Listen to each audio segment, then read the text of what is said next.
Realtree's Midwest Whitetail is brought to you by Cabela's, Cuddyback, America's Best Bowstrings, Drake Non-Typical, Easton Arrows, Frigid Forage, Fuse, Grizzly Coolers, and Realtree.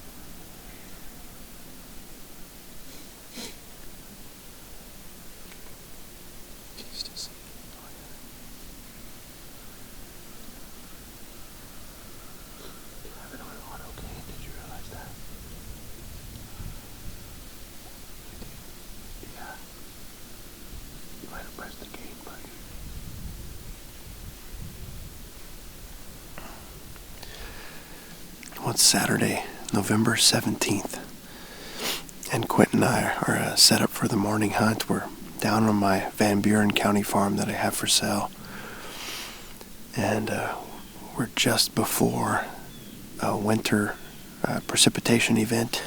We're supposed to get some rain/sleet/snow here by around 10 o'clock, so actually did a hang-in hunt this morning. We came on the south side of my central timber where Curly is. This is Curly's main core area, and he's the buck I've been hunting now for a few weeks, and we had that one encounter with him about 10 days ago.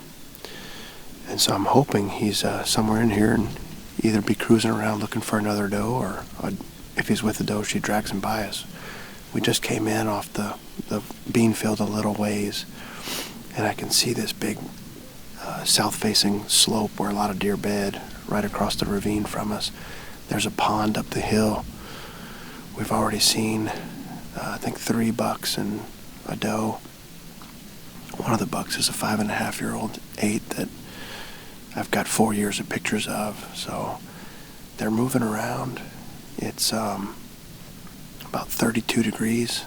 We have a north-northeast wind, and with the wind it says it's 24. It doesn't actually feel that cold, so it's hopefully this front pushing through has deer on their feet. We're going to sit here for a few hours, and hopefully Curly shows up.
Oh, that's the buck we're in here after.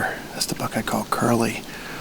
All of his tines kind of curl in, so that's a deer I've got 3 years of history with, and it's our second encounter with him. As I was mentioning earlier, this is his core area. I've got pictures of him all around this central sanctuary, and he's locked down with the doe, of course.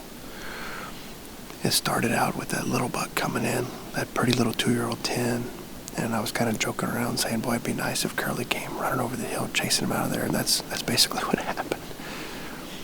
And he's been right there for nearly 30 minutes, and there was another doe and a couple other small bucks, and they haven't moved very much, but they just worked over the hill there. So I imagine they're not going to come out of that cover, but we'll see. I've got a fresh cut cornfield up on the hill. We cut it 2 days ago.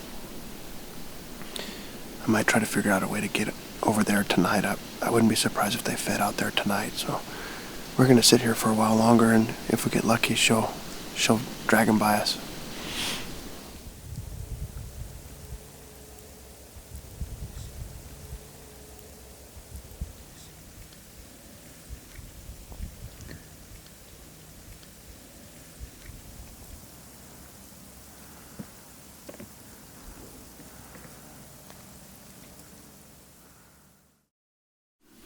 I had an encounter with my number one target buck this morning in the central timber, which is his core area. The sleet and rain started about 10 o'clock, so we climbed down and made plans for this afternoon. He was locked on a doe at that time, and they just did a little pass in front of us. The closest they got was about 95 yards. This is an 8-acre cornfield we're sitting on, and we cut it 2 days ago. And so what I did, we have a northeast wind, 10 miles per hour, and it's snowing. I think this will be the preferred food source tonight, so I got my trailer Redneck blind and brought it in here for this wind. And we're just hunting this bottom corner of this field where I've actually seen Curly before. And my hope is that the doe, takes him up here to eat tonight before it gets dark on us. So it's still low 30s with the wind chill in the low 20s, and it feels like a good night for deer movement, so we'll see what happens.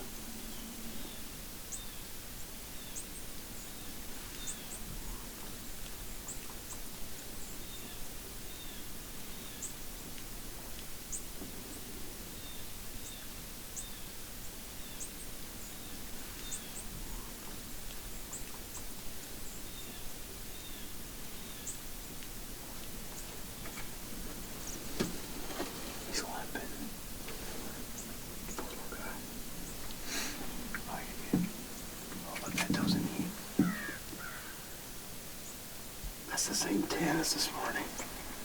Messing with that doe. God, there's like 5 deer right here. They definitely do not like this morning. One bit now, he wasn't that bit this morning. That little one's really looking in here. Oh, he's getting scared.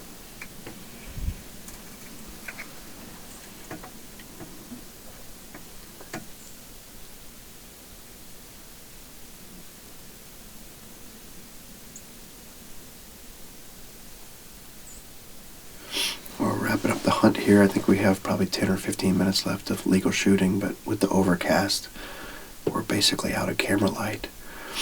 And we had a pretty good hunt. The deer mostly didn't seem to mind the blind, but they were a little nervous. I'm not sure I think the wind was swirling a little bit. I think one of the does got our wind, but early on we had 3 little bucks come up behind us. And then most deer did like what I wanted out of the cedar thicket. They came up, and we actually saw a few of the bucks we saw this morning, one of the 2-year-olds and one of the 3-year-olds. But Curly was a no-show. Actually have a mature 5-year-old 9-point that we passed a couple weeks ago. He completes the trio of Curly, Mo, and Larry. So we started calling him Larry, but he just came out down here like just a few minutes ago, and He's feeding down there in the bottom of the field probably right now. We just can't see him anymore. But he's a big management buck, 5-year-old. It's cool to see mature bucks up on their feet. He's obviously more worried about feeding than does at this moment, which is interesting. We're going to start to see more and more of that transition. It's supposed to continue to snow here the rest of the evening, and then I have a north wind in the morning, so no curly tonight, but I think I'm probably going to end up in a similar location to where we were this morning and see if I can't get in that bedding area and hopefully still with that doe in there and we get a crack at him. So we'll see what tomorrow brings.